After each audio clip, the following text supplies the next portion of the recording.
I'm Rochelle Batesel. This is my husband, Brian Batesel. And we moved here about almost 25 years ago. Yep. And soon after we started with Christmas trees.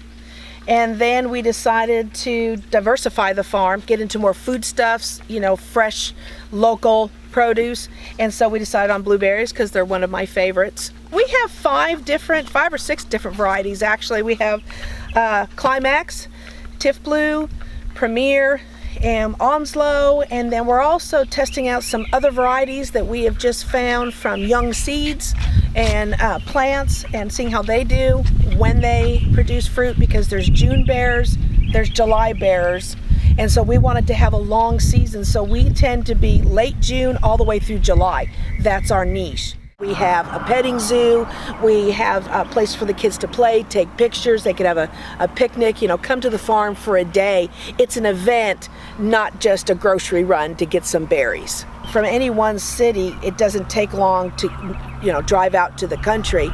But a lot of people in the city don't get to the country, they don't have the farm experience. So coming out here, picking your own berries, taking pictures, it's a family affair. You know, anywhere from the young to the elderly can come out here and spend a day and make memories. You do have to weed control because blueberries have a fibrous, shallow root system. Their roots are only in about 8 to 10 inches of the soil. And if you can see, all of ours are in raised boxes where we can control the nutrients, the water, and the weeds a little better than if they were just in the ground. Birds are a huge challenge. Birds. We just put up a scarecrow. Yep, we've got a scarecrow. And we've got reflector tape. You'll notice that reflector tape, it's throughout the field, and we don't buy the thin. We discovered some that's 3 times the thickness. So when the wind blows, it really makes a shuddering sound. It's holographic. And so it's dimensional. The theory is that when a bird sees it, not only is it moving, it flashes and catches them in the eye, and that's something that they don't like. Pick your varieties based on your area. Look at sources that you could actually talk to the grower, like if you're gonna get blueberries, talk to them and tell them where you're located, because they will know whether you need a northern high bush. We have southern high bush. They need less acidic soil.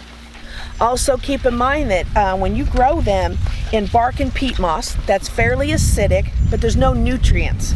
So you have to add calcium, that's for cell wall growth, and other just chemical processes within the plant. You need phosphorus, nitrogen, potassium, and your trace elements. So you're going to have to top dress with a good granular fertilizer, and then from time to time I drench them through the water system. So those are things: nutrients, water, and then the spot that you put them where they're going to get the sun that they need. Those are the elements you really need to look at. If you're a new producer or you're thinking about producing, go for it.